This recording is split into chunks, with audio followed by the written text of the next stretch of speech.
Eu sou a Karina e trabalho no setor financeiro. Meu marido, Joélio, é mecânico de carros. Nós moramos na casa onde eu cresci, embora meus pais não vivam mais lá.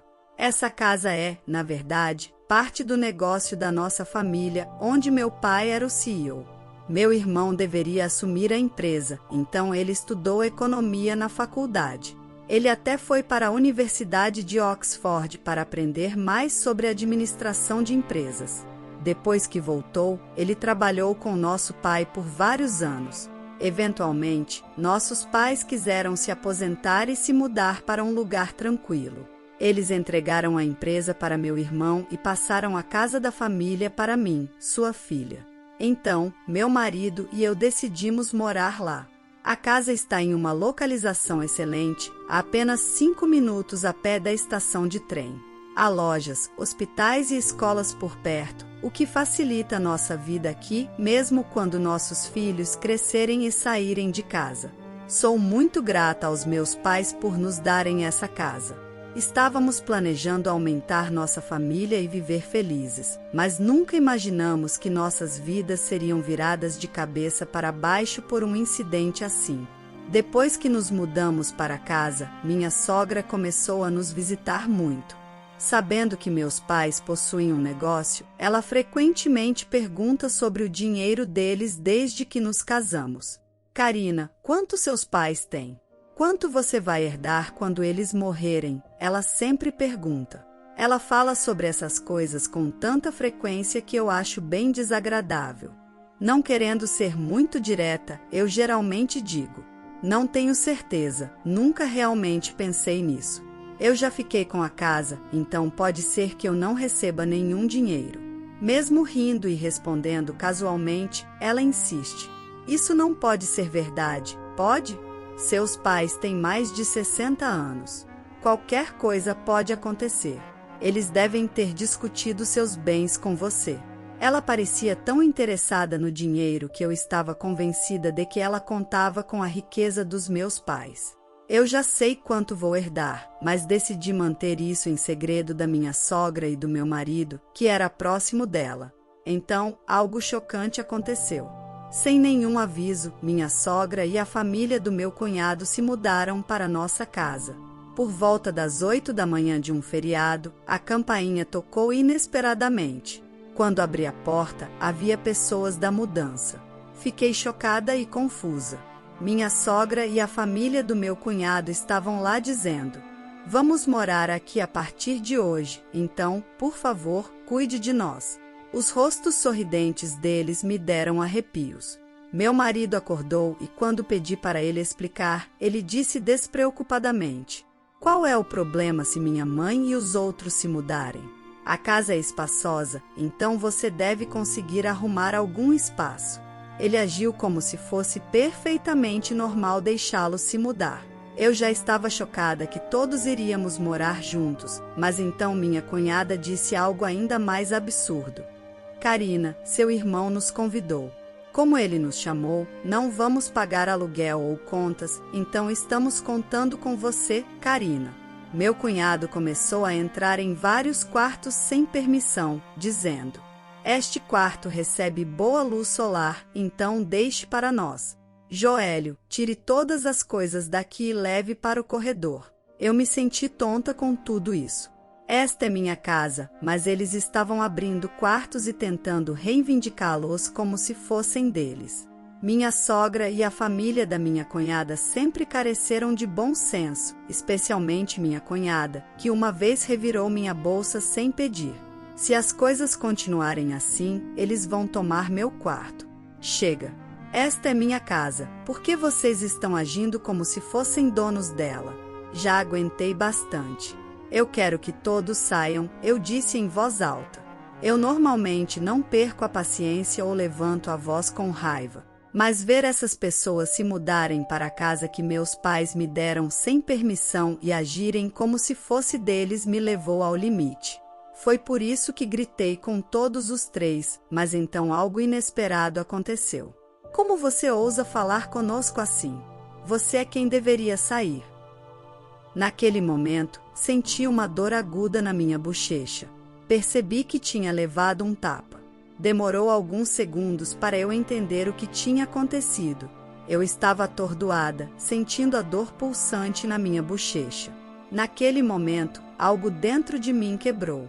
Eu não poderia viver com pessoas que fariam algo assim. Esta casa pertence a mim. Eu não queria que eles morassem aqui como parasitas, então arrumei minhas coisas e fui embora, planejando informar minha família sobre o que aconteceu. Eu tinha que encontrar um lugar longe daqui, então aluguei um apartamento por enquanto. Terei que ir trabalhar de lá. No momento em que contei aos meus pais sobre o que aconteceu pelo telefone, pude sentir a raiva deles mesmo à distância, especialmente do meu pai.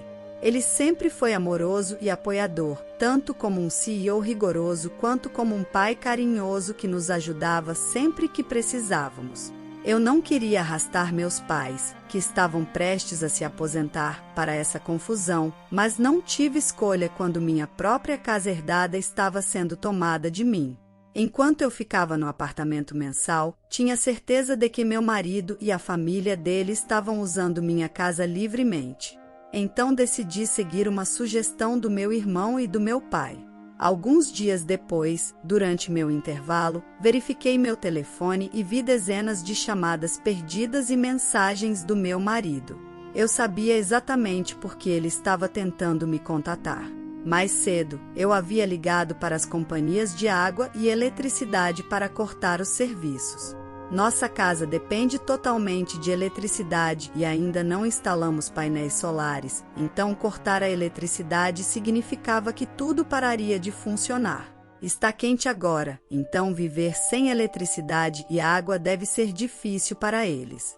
Eu estava prestes a ignorar quando meu marido ligou novamente, perfeitamente sincronizado com meu intervalo. Ei, o que está acontecendo? Não tem eletricidade e a água não está funcionando. Você cortou a eletricidade e a água? Meu marido perguntou urgentemente pelo telefone. A casa é minha, então agora que não estou lá, não posso deixar a eletricidade e a água ligadas, certo? Por isso eu pedi para cortar. Se eu mantivesse, teria que pagar as contas, mesmo não morando lá. Eu não posso aceitar isso, então, naturalmente, pedi para cortar.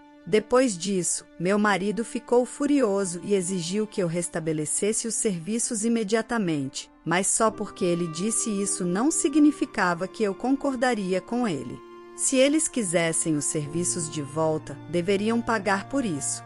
Eles sempre diziam, é sua casa, então você deve pagar, mas suas palavras e ações não combinam. Eu não tenho intenção de restabelecer os serviços ou ceder às suas demandas. Eu simplesmente disse, se você não gosta, então saia da casa imediatamente e desliguei porque meu intervalo estava acabando. Mais tarde, minha sogra, cunhada e cunhado todos me ligaram dizendo a mesma coisa, queriam que eu reconectasse a eletricidade e a água. Eles reclamaram sobre o calor e o desconforto nos seus quartos e como era inconveniente sem água, mas eu vi tudo isso como problema deles, não meu. Depois de ouvir suas reclamações, eu disse para eles resolverem sozinhos e desliguei. Eu imaginei que eles estavam apenas sendo gananciosos e esperava que desistissem e saíssem logo. Mesmo depois de uma semana inteira, eles ainda não tinham saído, então decidi agir. Conversei com o advogado da empresa do meu pai e pedi para ele enviar uma notificação ao meu marido. A notificação dizia que eles estavam invadindo porque entraram na minha casa sem pedir, me expulsaram e começaram a viver lá como se fosse deles. Eu os avisei que poderia tomar medidas legais. Meu marido ficou chocado ao receber a carta do advogado. Ele veio até mim preocupado, perguntando por que eu tinha ido tão longe. Ei, o que está acontecendo? Por que eu recebi isso de um advogado? Tinha que chegar a esse ponto? Ele não esperava que eu tomasse uma medida tão séria. Ele tentou negociar porque sabia que uma ação judicial prejudicaria nossa reputação. Eles queriam evitar advogados, mas também queriam continuar morando na minha casa. Eu entendia perfeitamente os pensamentos dele, no entanto, eu não poderia aceitar a proposta deles, então não cedi aos pedidos do meu marido. Meu marido ficou muito bravo e gritou comigo pelo telefone, esquecendo que estava no trabalho. Ele exigiu que eu desistisse de envolver um advogado. Os gritos do meu marido não me incomodaram, na verdade, me irritaram mais. Pensei, quem você pensa que é para tomar a casa dos outros? Não importa o quanto você grite, não vou mudar de ideia. Se continuar invadindo, vou tomar medidas legais. Pense bem nas suas ações. Apesar de ele continuar gritando ao telefone, eu o ignorei e desliguei. Parecia uma perda de tempo, e eu já havia discutido o divórcio com meu advogado. Quando cheguei em casa, vi chamadas perdidas da minha sogra e cunhada, mas sabia que elas só queriam resolver as coisas para evitar mais distrações. Bloqueei os números delas. Depois que a família do meu marido finalmente saiu e eu me estabeleci de novo na minha casa limpa, as coisas começaram a ficar mais tranquilas. O processo de divórcio correu bem com a ajuda do advogado. Contratei um serviço de limpeza para deixar tudo impecável. Viver sozinha em um apartamento alugado durante esse tempo foi confortável, mas voltar para minha própria casa parecia a melhor opção. A casa precisava de alguns reparos aqui e ali, então comecei a pensar em reformas. Meu pai recomendou um bom empreiteiro e comecei a discutir os planos com ele. Viver de forma independente era tão libertador. Eu podia relaxar no sofá sem ninguém me repreendendo. Podia comer o que quisesse sem ninguém comentando. Enquanto aproveitava esse novo capítulo, inesperadamente, depois de 3 meses, recebi uma ligação do meu ex-marido. No início, não reconheci o número e ignorei, mas quando as chamadas persistiram, atendi relutantemente e imediatamente reconheci sua voz. Meu humor azedou. Havíamos concordado, por meio dos nossos advogados, em evitar contato após o divórcio. Por que ele estava ligando agora, mudando de número só para me alcançar? Parecia estranho e perturbador.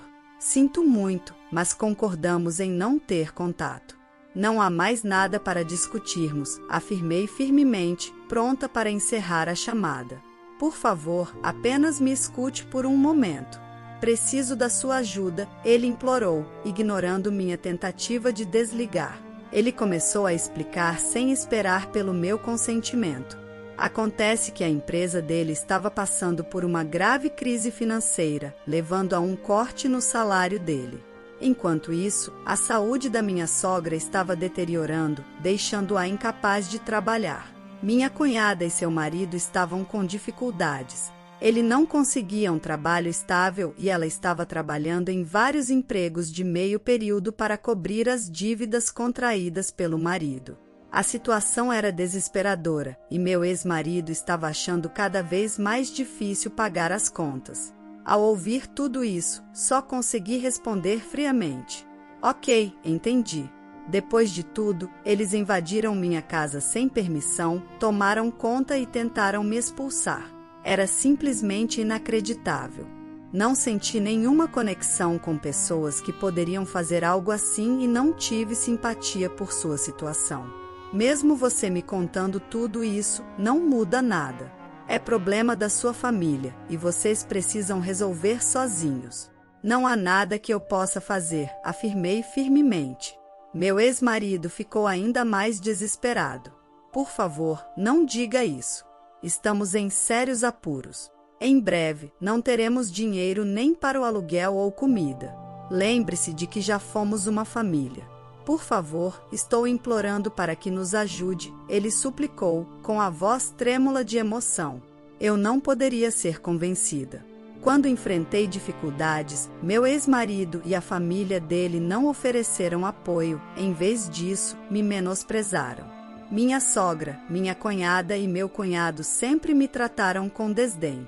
Eles zombavam da minha aparência simples e das minhas crenças tradicionais, dizendo para eu não visitá-los porque alegavam que meus modos antiquados estavam influenciando-os negativamente, desconsiderando o quanto suas palavras eram ofensivas. Minha sogra piorava as coisas ao me pressionar para ter um bebê imediatamente, insistindo em remédios herbais estranhos. marcando consultas médicas desnecessárias e espalhando boatos entre os vizinhos de que eu era infértil. Olhando para trás, não houve um único aspecto positivo no meu casamento. Meu ex-marido, antes gentil, se transformou em um fantoche controlado pela minha sogra após o nosso casamento. No primeiro dia, minha sogra invadiu nossa casa. Eu estava fora em um compromisso, e ela chorou para meu marido. Queria ver a Karina, mas ela não estava aqui. Quero ser amiga da Karina, ela disse triste. Após ouvir sua mãe chorar, meu ex-marido imediatamente tomou partido dela, sem ouvir minha perspectiva. Ela afirmava querer que nos dessemos bem, mas sempre que nos encontrávamos, ela me criticava abertamente, seja em casa ou em público. Ela dizia em voz alta coisas como: "Meu filho parece ter emagrecido, sua comida é tão ruim que ele não consegue comer direito." Minha cunhada e cunhado se juntavam, rindo de mim também. Lidar com pessoas que se comportavam dessa maneira se tornou insuportável. Não importava o que dissessem agora, meus sentimentos em relação a eles não mudariam. "Não posso ajudar vocês", declarei. "Vou encerrar a ligação agora e, por favor, nunca mais entre em contato comigo." Com isso, desliguei e bloqueei o novo número deles. Conhecendo meu ex-marido, previ que ele poderia tentar entrar em contato novamente, então decidi mudar meu número de telefone naquele fim de semana. Mas antes que eu pudesse, os 4 quebraram o acordo feito com nossos advogados. Às 11 da noite, apareceram na minha porta exigindo que eu os deixasse entrar. "Abra a porta, cuide de nós, somos família, você nos deve isso", gritavam sem qualquer consideração pelo horário. "Ei, o que está acontecendo a essa hora? Por favor, voltem para casa, vocês estão incomodando os vizinhos", eu pedi enquanto me aproximava da porta. Eles pareciam prestes a forçar a entrada, então tentei argumentar com eles pelo interfone, mas eles me ignoraram completamente, batendo na porta e fazendo uma confusão. Lidar com o comportamento imprudente deles me deixou sobrecarregada. Considerei chamar a polícia quando ouvi sirenes se aproximando. Aparentemente, um vizinho havia tomado uma atitude. Ao ouvirem as sirenes da polícia, o grupo presumiu que eu havia chamado as autoridades e tentou fugir, mas estavam cercados por curiosos, tornando a fuga impossível. Os policiais que responderam à ocorrência os levaram para a delegacia. Fui questionada sobre o incidente e dei um relato completo do que havia acontecido. A notícia do incidente rapidamente se espalhou pelo bairro e chegou a um colega de trabalho do meu ex-marido, que estava entre os espectadores. No dia seguinte, todo o escritório estava ciente da situação. Já lutando devido ao corte salarial, meu ex-marido enfrentou consequências adicionais, pois a empresa tomou uma atitude e ele perdeu o emprego. Não podia mais pagar o aluguel do apartamento. A pressão financeira causou rupturas nos relacionamentos dele, levando até a família de sua irmã a se separar dele. Agora, Joélio mora em uma habitação pública com a mãe, conciliando vários empregos de meio período para sobreviver, e até a mãe dele assumiu um trabalho de meio período na tentativa desesperada de ganhar dinheiro. A história de hoje chegou ao fim. Não se esqueça de comentar qual lição você tirou dela. Também deixe um like no vídeo e se inscreva para não perder os próximos vídeos. E se você quer conhecer o final da história da mulher que foi expulsa pela sua sogra, que além de expulsá-la também pediu dinheiro, clica no vídeo que está aparecendo aí na tela. Te vejo nessa história. Grande abraço!